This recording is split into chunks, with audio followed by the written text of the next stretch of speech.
Now the 42nd President of the United States, William Jefferson Clinton.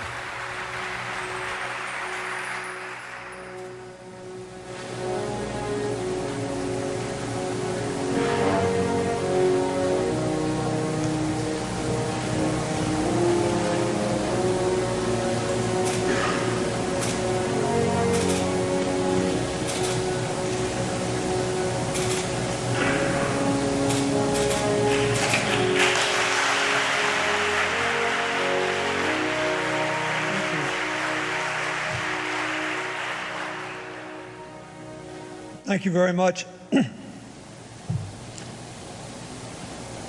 First, I thank John Miles and the Lewis family and John's incomparable staff for a chance to say a few words about a man I loved for a long time.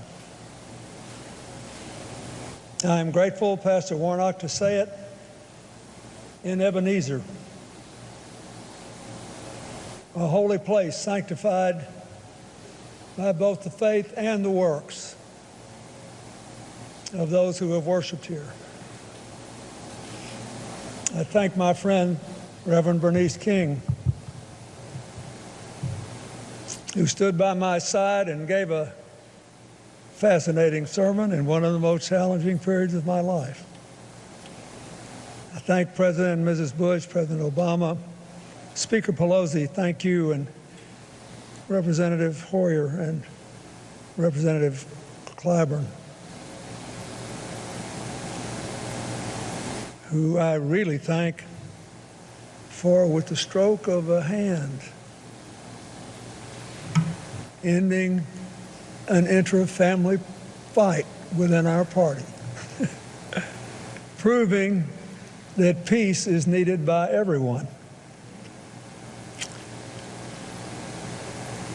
Madam Mayor, thank you. You have faced more than a fair share of challenges in these last few months, and you have faced them with candor and dignity and honor, and I thank you for your leadership.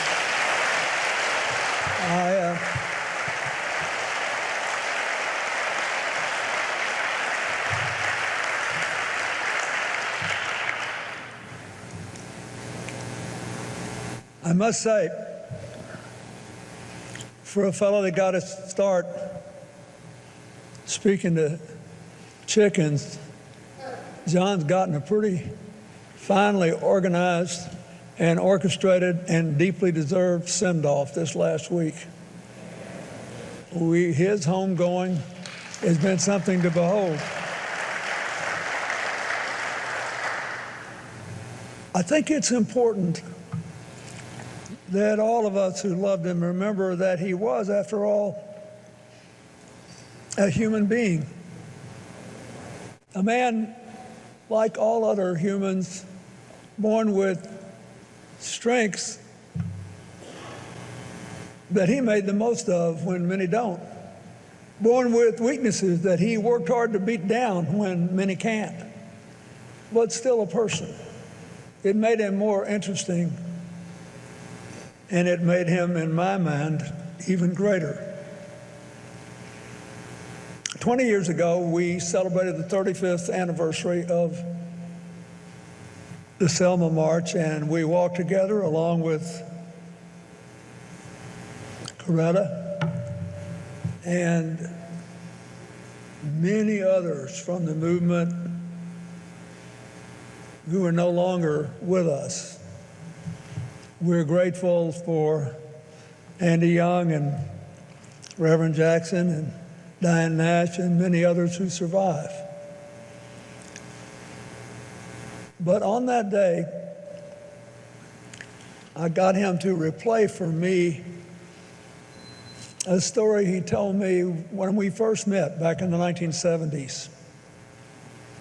And I said, you know, I was just an aspiring whatever Southern politician and hadn't been elected governor, and he was already a legend. So I said, John, what's the closest you ever actually came to getting killed doing this? And he said, well, once we were at a demonstration and I got knocked down on the ground, and people were getting beat up pretty bad, and all of a sudden I looked up, and there was a man holding a long, heavy piece of pipe, and he lifted it and was clearly going to bring it right down into my skull. And at the very last second, I turned my neck away, and then the crowd pushed him a little bit, and a couple of seconds later, I couldn't believe I was still alive. I think it's important to remember that. First, because he was a quick thinker. And secondly, because he was here on a mission that was bigger than personal ambition.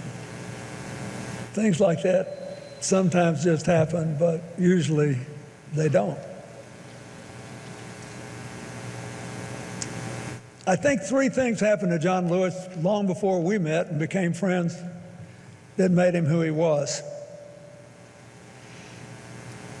First, the famous story of John at 4 with his cousins and siblings holding his aunt's hand, more than a dozen of them, running around in a little old wooden house as the wind threatened to blow the house off its moorings, going to the place where the house was rising, and all those tiny bodies trying to weigh it down. I think he learned something about the power of working together, something that was more powerful than any instruction. Second, nearly 20 years later, when he was 23, the youngest speaker and the last speaker at the March on Washington,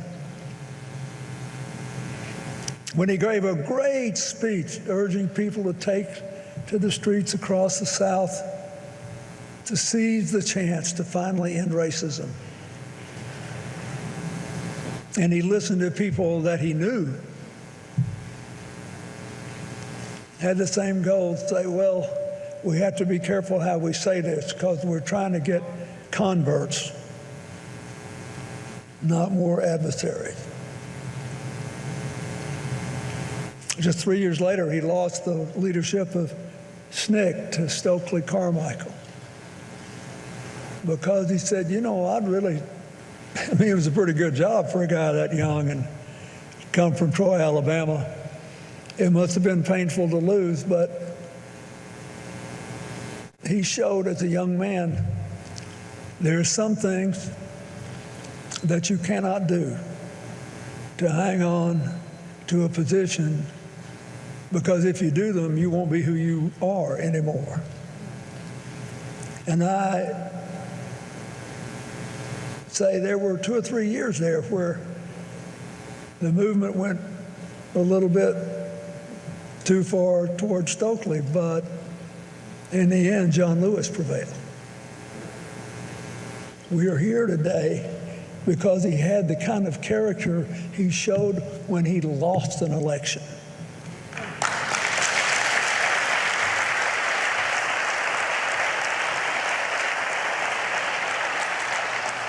Then there was Bloody Sunday.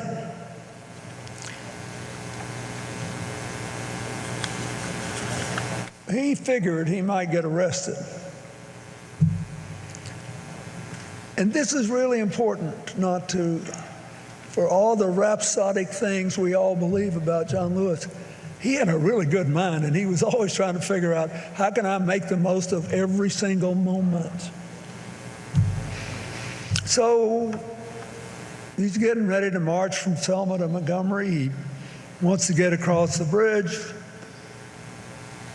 What do we remember? He cut quite a strange figure. He had a trench coat and a backpack. Now, young people probably think that's no big deal, but there weren't that many backpacks back then. And you never saw anybody in a trench coat looking halfway dressed up with a backpack. But John put an apple, an orange, a toothbrush, toothpaste in the backpack to take care of his body because he figured he would get arrested. And 2 books. One, a book by Richard Hofstadter on America's political tradition to feed his mind. And one, the autobiography of Thomas Merton, a Roman Catholic Trappist monk who was the son of itinerant artists making an astonishing personal transformation.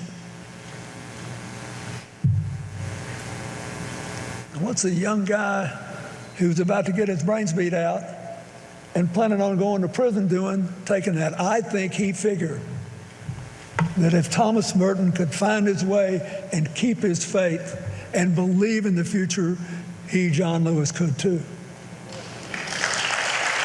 And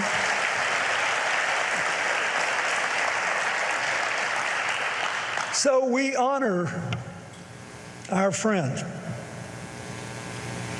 for his faith and for living his faith, which the scripture says is the substance of things hoped for, the evidence of things unseen. John Lewis was a walking rebuke to people who thought, well, we ain't there yet and we've been working a long time.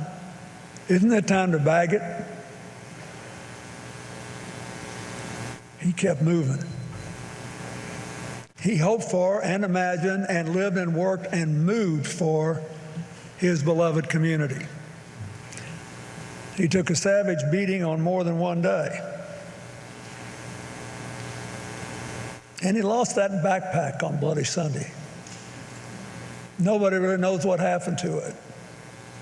Maybe someday someone will be stricken with conscience and give some of it back. But what it represented never disappeared from John Lewis's spirit. We honor that memory today because as a child he learned to walk with the wind, to march with others to save a tiny house. Because as a young man he challenged others to join him with love and dignity to hold America's house down and open the doors of America to all its people. We honor him because in Selma, on the third attempt, John and his comrades showed that sometimes you have to walk into the wind along with it. As he crossed the bridge and marched into Montgomery. But no matter what, John always kept walking to reach the beloved community. He got into a lot of good trouble along the way, but let's not forget, he also developed an absolutely uncanny ability to heal troubled waters. When he could have been angry and determined to cancel his adversaries, he tried to get converts instead. He thought the open hand was better than the clenched fists.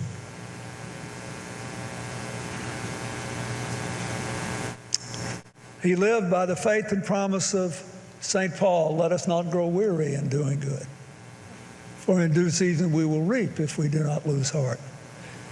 He never lost heart. He fought the good fight, he kept the faith, but we got our last letter today on the pages of the New York Times. Keep moving. It is so fitting on the day of his service, he leaves us our marching orders. Keep moving. 20 years ago when I came here after the Selma March to a big dinner honoring John and Lillian and John Miles, you had a big afro. And it was really pretty. And your daddy was giving you grief about it, and I said, John, let's don't get old too soon. I mean, if I had hair like that, I'd have it down to my shoulders. But on that night, I was almost out of time, and people were to be present, and people were asking me, well, if you could do one more thing, what it would be, or what do you wish you had done that you didn't, and all that kind of stuff. Someone asked me that night, because I had many friends in Atlanta, and I said, if I could just do one thing, If God came to me tonight and said, okay, your time's up, you got to go home, and I'm not a genie, I'm not giving you 3 wishes. One thing, what would it be? I said, I would infect every American with whatever it was that John Lewis got as a 4-year-old kid and took through a lifetime to keep moving and keep moving in the right direction and keep bringing other people to move, and to do it without hatred in his heart, with a song, to be able to sing and dance. As John's brother Freddie said in Troy, keep moving to the ballot box, even if it's a mailbox, and keep moving to the beloved community.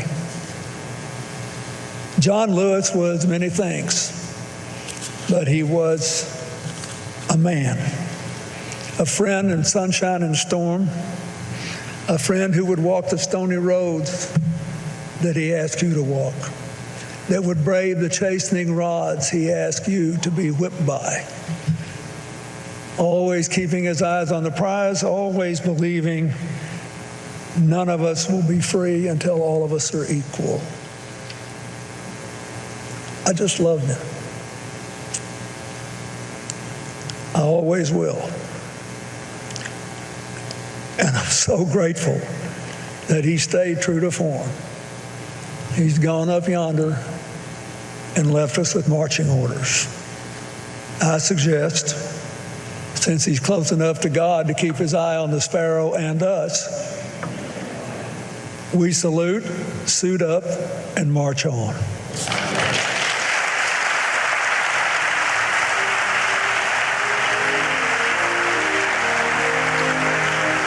Former President Bill Clinton, as he said, has known John Lewis since the 1970s.